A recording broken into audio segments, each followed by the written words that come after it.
Today's speaker is Don Bobby. He has told us that he spent an inordinate amount of time and money, mostly unsuccessfully, to get turf grass to grow under oaks and maples in his front yard. Finally gave up and decided to embark on master gardener training in 2017.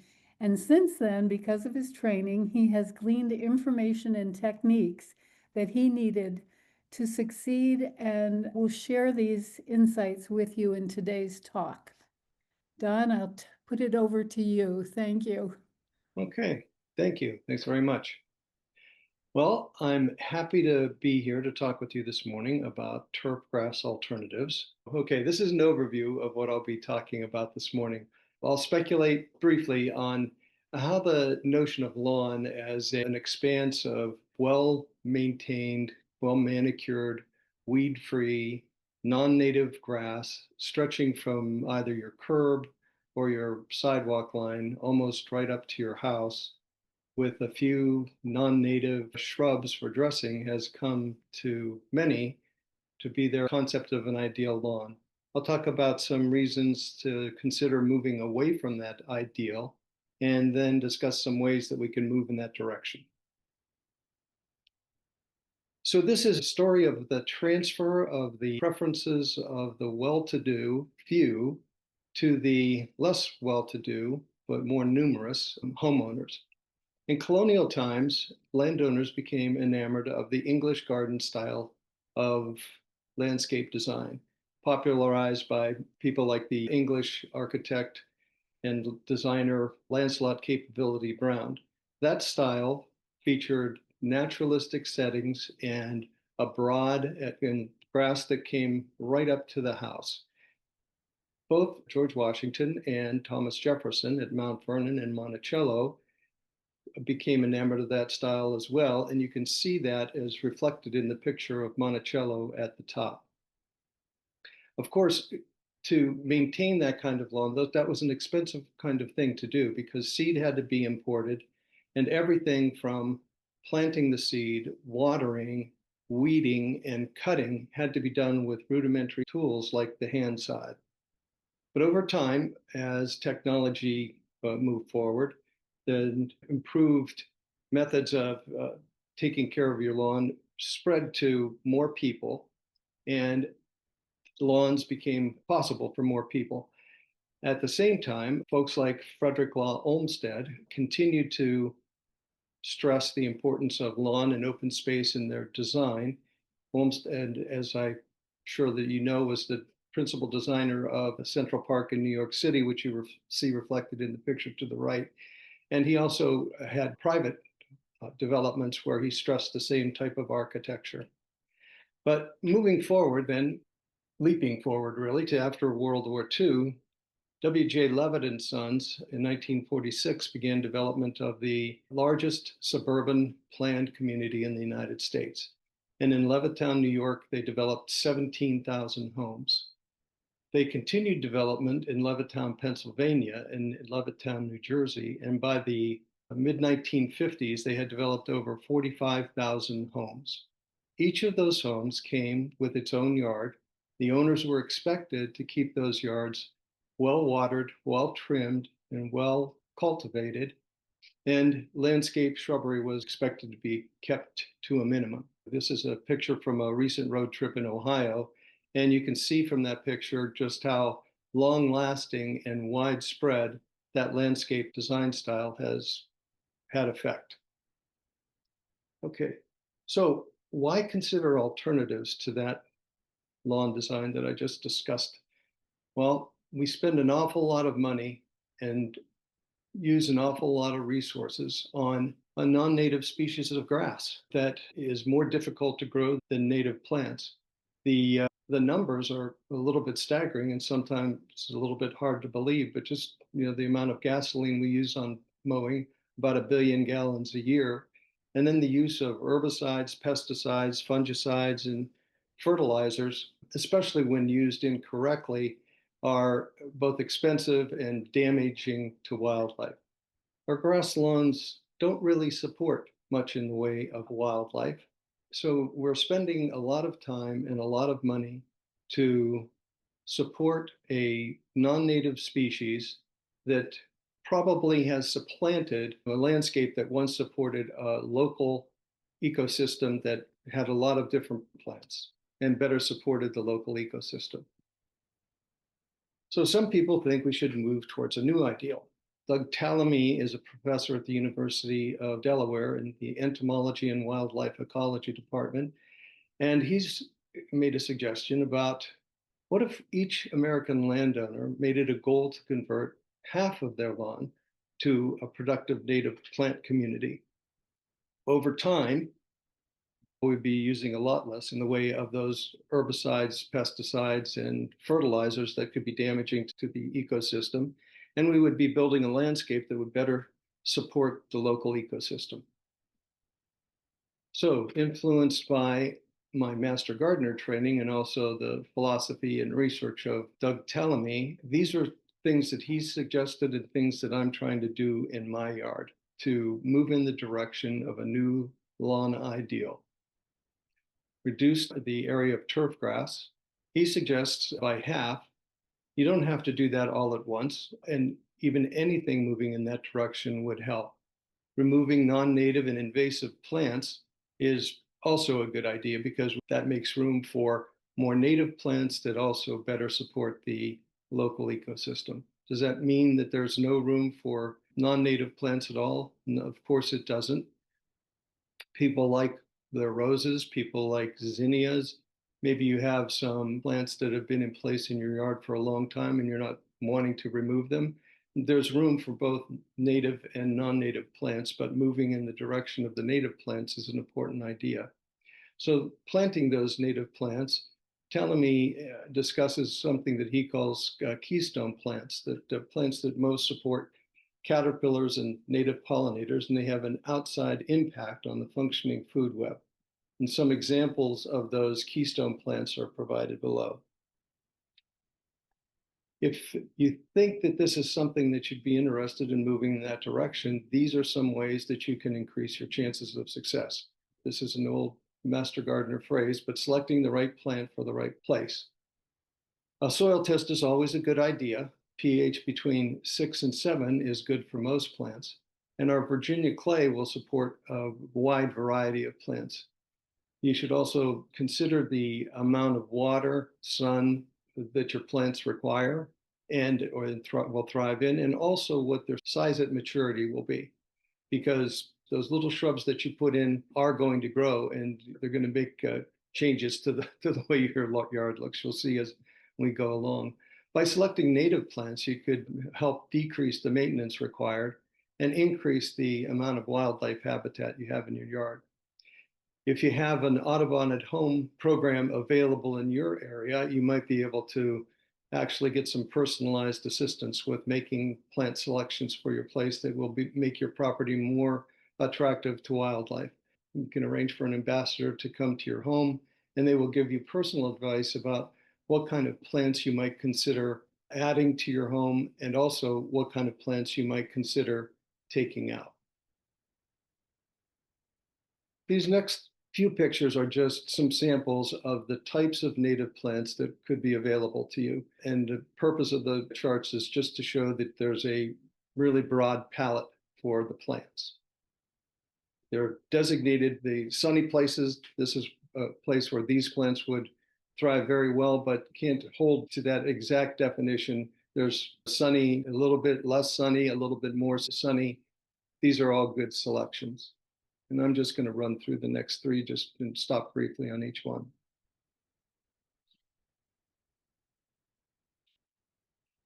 I have each of these plants around my property, and I know that bluebells are spring ephemerals. They're only present during the early part of the year, the springtime of the year. The whitewood asters are coming out now, and the oak leaf hydrangea was for here earlier in the summer.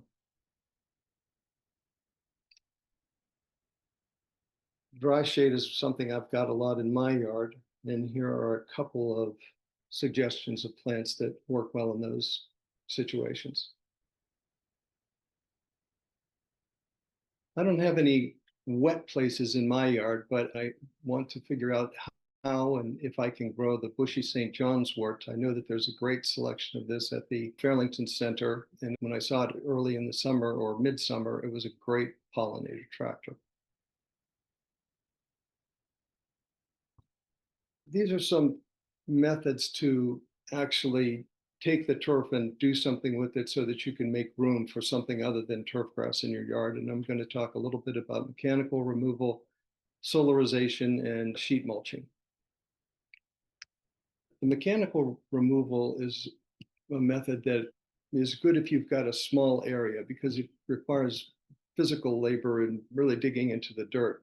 So for areas of less than 100 square feet, this is an idea that will work. As the bullets say, you slide a garden spade under the top 1 to 2 inches of soil or sod in the area where you're going to take the turf out. You set it aside to dry, and while you are waiting, loosen the exposed soil with the garden fork that you see there, and spread a layer of compost over the site to rest and wait until after the soil and sod that you've removed has dried. After it does dry, mix all of those together, the dried soil along with the compost that you've put down, and then plant and mulch right away to minimize weeds.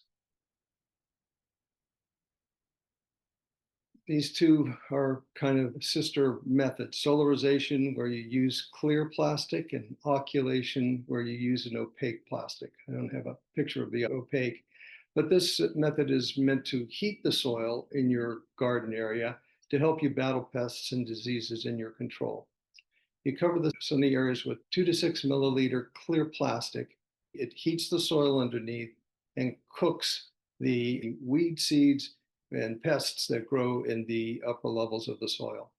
By blocking access to water, it eventually kills the plant growth underneath.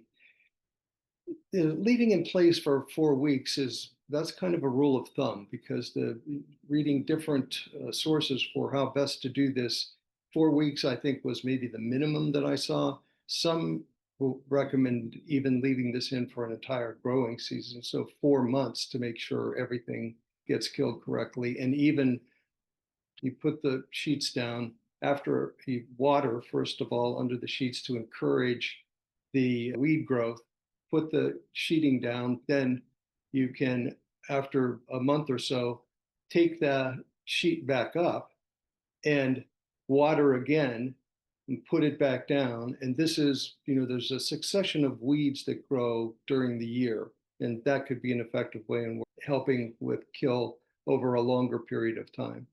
Occulation, essentially you use the same method, except you use an opaque, maybe a black tarp or a blue tarp.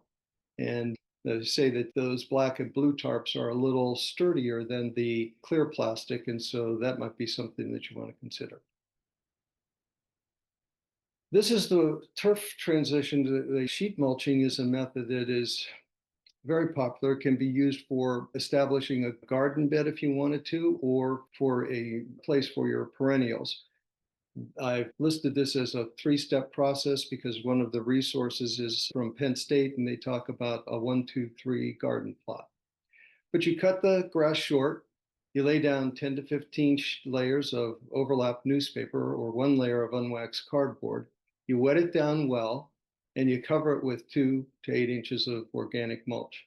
You let the bed rest for 2 to 6 months while the grass dies and newspaper and cardboard disintegrate, and then you can plant by digging a hole through the newspapers or cardboard and planting into the soil. This is something that you can do in incremental steps over time. You don't have to do a large area at one time. This is an example in my backyard. Actually, this is a little bit of cheating, but I planted the plant into the ground and then did the sheet mulching around it. It takes a little while to put down 15 layers of newspaper, but it's an inexpensive thing, and it really is very effective at creating a bed for you. These are some examples of a project that I had at my yard, and this was something that I did mechanically, where I took the top couple of inches off of the soil, I had grown a non-native invasive plant in that small space there in front of my house. It's overgrown and sightly. I couldn't get to the spigot that was back there. Followed the mechanical method, and I had great success. It worked very well. I put some rocks there in the corner so that I could get easy access to the spigot, and planted some native plants in there, which have done very well in that spot. That took a lot of work. The loosestrife was a very difficult plant to dig out. It's the bulb system and rhizomes, they were quite deep, and it took me a while to get that dug out. Okay. So this is an example of smothering. This is the tree in my front yard, and you can see that there's a little bit of a mulch circle already around it. And part of the training during the Master Gardener training was talking about you start with your existing mulch circle, and then as the tree grows, you continue to extend the mulch line out to the drip line. That does a couple of things. By doing that, that mulch is mimicking the tree's natural setting, and it's promoting root growth. Another thing that is recommended that in the fall, when the leaves come down, not to rake everything into the curb and throw it away, but rather leave the leaves around the tree too. That also will act as additional mulch. And as was pointed out in a recent training session, some of the insects that live in the trees, actually the fireflies spend most of their lives in leaf litter. So to leave that is beneficial as well. And you can tell that there's no volcano mulching here. Volcano mulching is where you have mulch piled up around the trunk of the tree, giving it a volcano effect. That stifles the roots and can lead to the tree's death or decline. So this was the start of the project, and this is from the corner of my driveway looking out towards the street. I actually had established a pretty good grass lawn in the front yard, but because we lost a couple of trees, we needed some additional shade. So we planted this maple tree to provide that shade. Well, I became discouraged because over time it became more and more difficult to grow grass in the front yard. During Master Gardener training, what I found was, well, that's because the maple tree's root system is a very shallow root system. And so your grass is trying to compete with the maple tree, and your grass is probably going to lose every time. So this was a way to work with what I already had in place.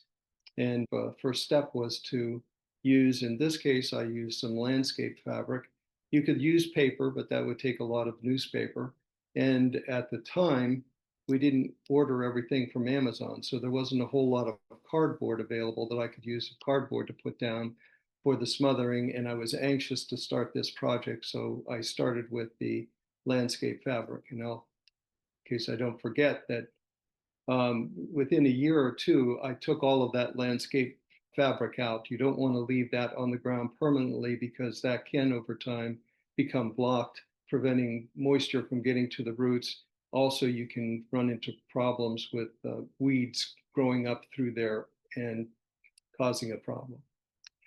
But fortunately, there was a lot of leaf and wood chip mulch available with the city of Alexandria. There is with the Arlington County as well. I took the car down and made several trips back and forth to the house with garbage cans there and brought them back to the house. And as you can see in the picture at the right, I then put the mulch down on the landscape fabric and established an edge for how long I wanted the mulch to go to the sidewalk. There we see with the shovel. The cost of doing something like this is very inexpensive. The landscape fabric was very inexpensive. The pegs were inexpensive. Most of the miscellaneous tools I already had at home, and there was no cost to get the mulch. And this is what it looked like after I had started. Again, I said the idea would be that I would then expand that mulch line over time as the tree grew.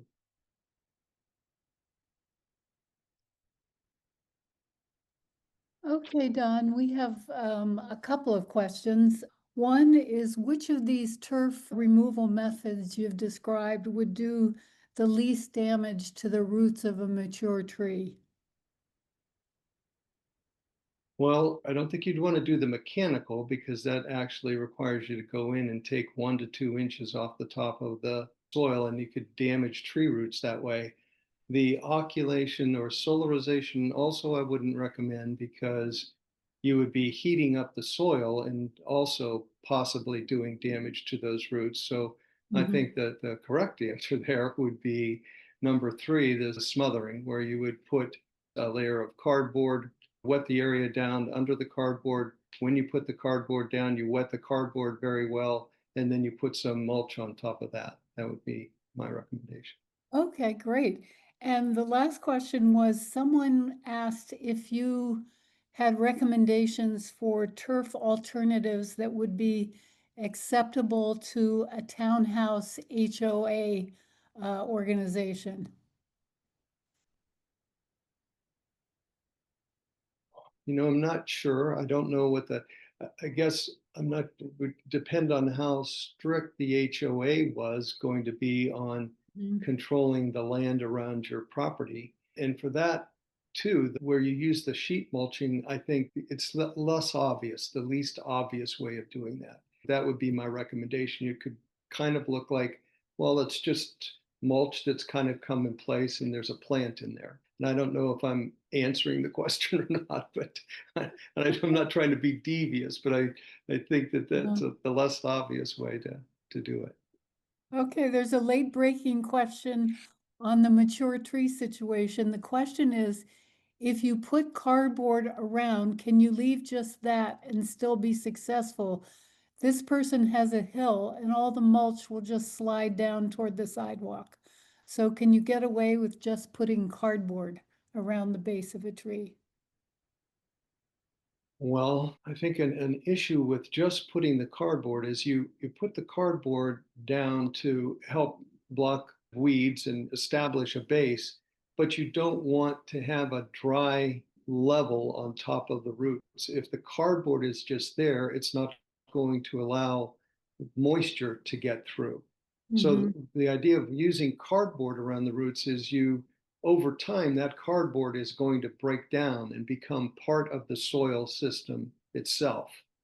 If you don't have anything to break that down, I think that could be damaging to the roots. You would not want to do that. You would not want to just have the cardboard. And relative to the notion, I understand the problem where you've got something on the side of a hill. Well, what is it that you do there? Perhaps you could. I know that I have in a small way in my yard, I have a slight slope on one side, and you could put I have some rocks that are lined up to provide a break so everything doesn't automatically slide down.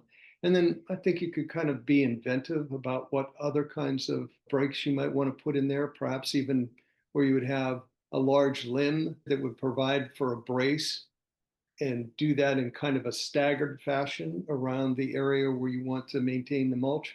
The essential problem won't go away. You're going to have the mulch sliding and you're going to have to do some maintenance work over time, but perhaps Mm-hmm. that might be a suggestion that could work. All right. So there are a few other ideas I wanted to talk about what you could do to reduce some of the turf in your lawn. You see them listed there, and I'll just go through them quickly, one by one. This was associated with the project that I just talked about. So I wanted to grow some tomatoes and peppers. My front yard is the only place on my property that really had the 6 hours of sunlight that tomatoes and peppers need to thrive. By not tilling the entire garden area, you leave the soil structure alone, and you also don't do damage to the beneficial organisms that live right near the surface. So what I did here to make it easier for me to maneuver, I started small. I only had 4 plants. So I planted those plants directly into the ground. And I covered a very small area around each of the plants to block weeds and then put some mulch in over top of the weeds. I already had constructed this raised bed kit. And so once I had the plants in, I laid the raised bed frame down over the top of the plants. Then I put cardboard down on top of that watered that down very well and added mulch over that. I did have a nice crop of tomatoes, not a big crop, but I was successful in growing some tomatoes and peppers. So that was fun.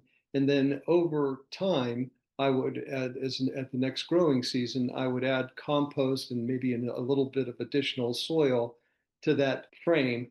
And I was able to grow things like lettuces and carrots and radishes and chard. The most exotic thing that I grew was eggplant, but it was fun while it lasted.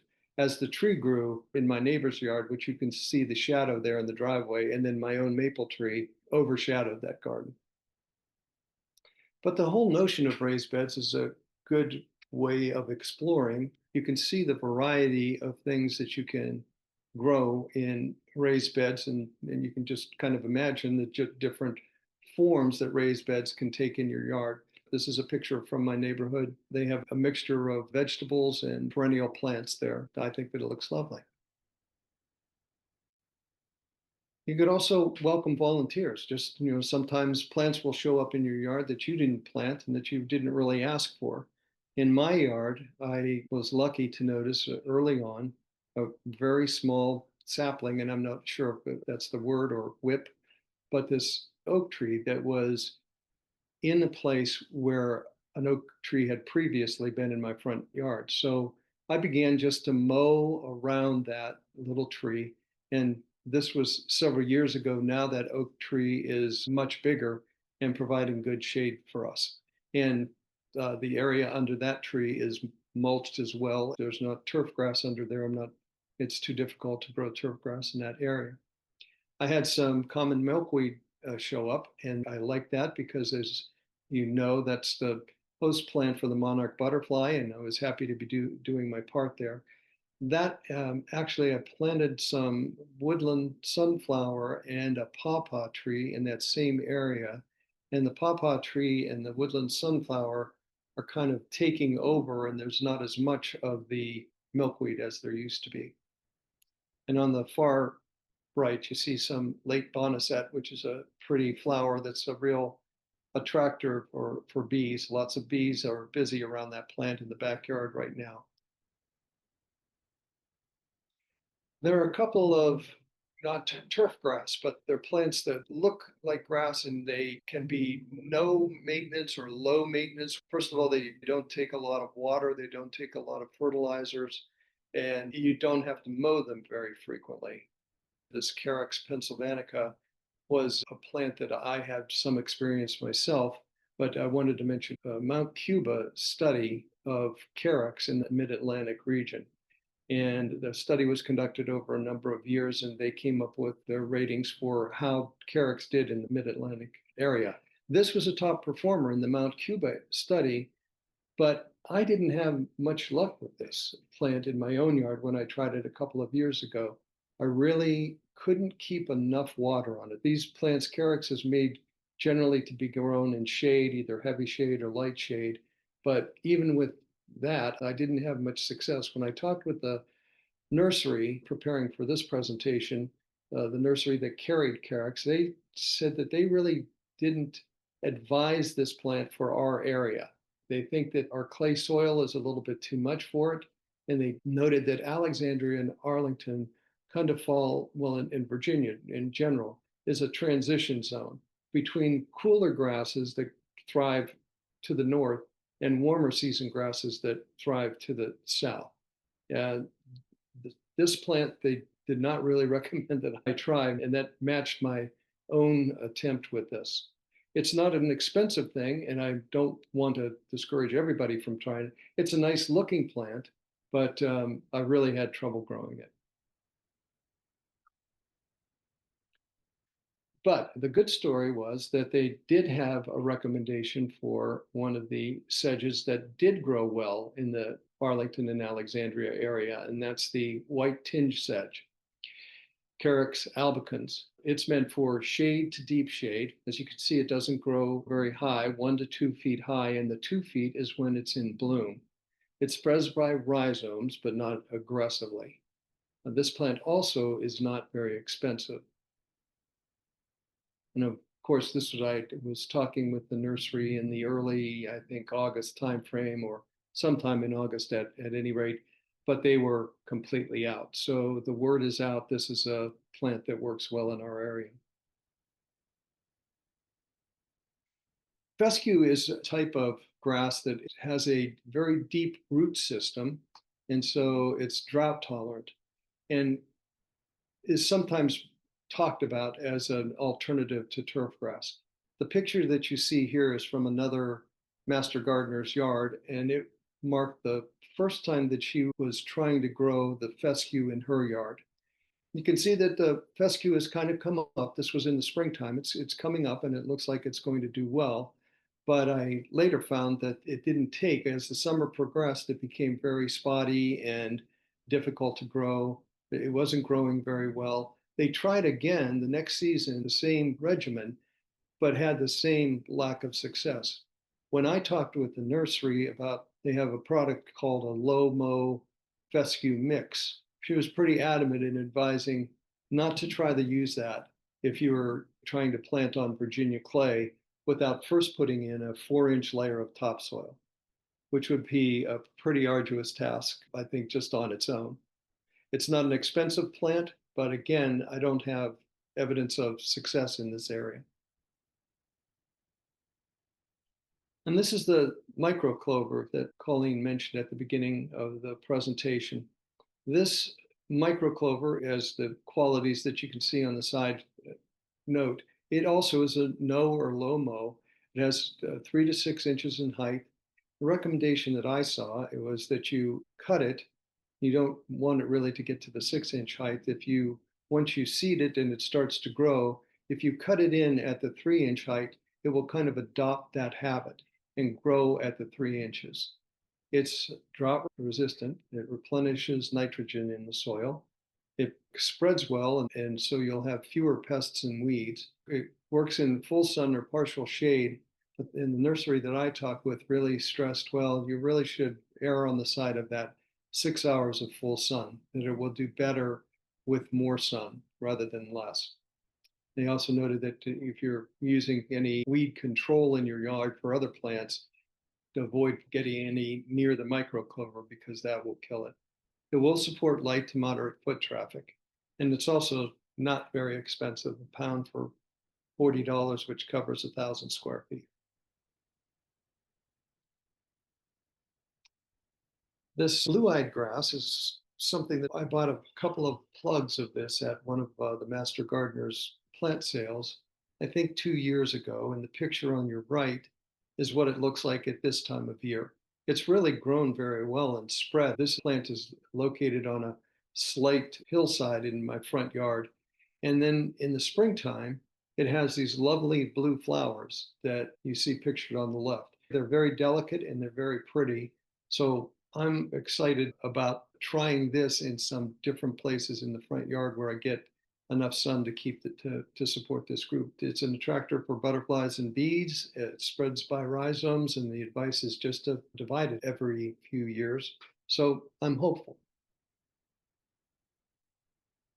I don't want to end by leaving the impression that there's no use for turf grass. Of course there is. It has great aesthetic appeal. It also is very walkable and supports a lot of foot traffic. And here are a couple of really good ideas for good uses for turf grass in your yard. As you see, like pathways or an outdoor room. You see the table and chairs there in the front yard where you can sit and enjoy your yard. And also for play area. So maybe a little difficult to see, but there's a play set there stretched between the 2 oak trees in the background. So those are some really good ideas for using turf grass in your yard. All right, so I showed you pictures of the project that I did with expanding the mulch circle. And now I'm going to say, okay, this is what things look like today. So the picture on the left was taken in September of 2014. This was after, when we moved into our place, we had 3 very large oak trees in our yard. But by 2012, we had lost all of them. 1 of them to disease, and 2 of them to the derecho that roared through the Washington area in 2012. Our house gets a lot of afternoon sunlight and we needed some shade. That's the reason for us planting that maple tree to begin with. And the picture in the middle is what looking at our house from essentially the same vantage point looks like now. So we've got a couple of canopy trees in the front yard and provides really great shade for us, and we're very happy with it. At the same time, we do have a strip of land in the front of the yard that still gets enough sunlight to support something other than shady type plants. You can see in the corner there, I've got, well, it's difficult to discern, but I do have a tomato plant there that's in a container. I do have some brown-eyed Susan, and I had just cleared a place for some zinnias. A friend of mine was a very enthusiastic zinnia grower, and he told me even though it was late in the season, I might have some success growing them this year. So we planted that. And this is the area that later today I've cleared out some of the grass area there that is getting to be mostly crabgrass, and I'm going to try some micro clover in that sunny area there. And this is just a little bit of a listing of some of the trees, shrubs, and perennials we have in the front yard today.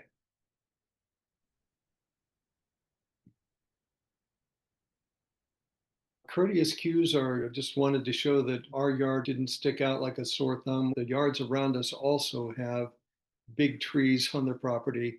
And this is the neighbor's house just to our right. You can see that actually some of those trees are quite a bit higher than the trees that we have in our yard. These are some yard views from the sidewalk looking into the front of the house. On the left-hand side, a little bit earlier this summer, I heard some cutting going on and went just down the block and asked an arborist there who was taking down some trees if I could have a load of his arborist chips.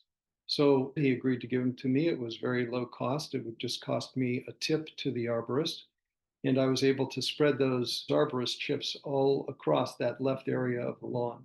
That'll provide good protection for the soil there. And if and when I decide to plant any additional shrubbery in there, it'll provide a good basis for that. Right now, even though I have quite a few perennials in the yard, really there are not very many that are blooming, but this blue stem goldenrod is blooming and it's very pretty. The picture on the left is a mistake. So I had talked earlier on about thinking about the right plant for the right place. What we're looking at is Joe Pye weed, and this is an angle from the corner of my driveway, where before it looked like there was a little rock garden area there. Well, I like Joe Pye weed, and so I planted it there, but it's really not the right place for that plant. It likes it, but it just dominates that whole area. So I will be moving that plant to a different area this fall. And these are views in the backyard. We have some Carolina spice bush and a mock orange that line the area in the backyard. The lawn itself is a mix of Bermuda style grass, violets, and you can also see in this picture there's a stand of forsythia, which my wife is really fond of as a harbinger of spring, so we've kept it in the yard. And because not everybody likes to have a lot of shade in their yard and wants to have a lot more color, these are some pictures of other master gardeners' homes where they have replaced their turf with either in full or in part. And these are beautiful low to no turf landscapes.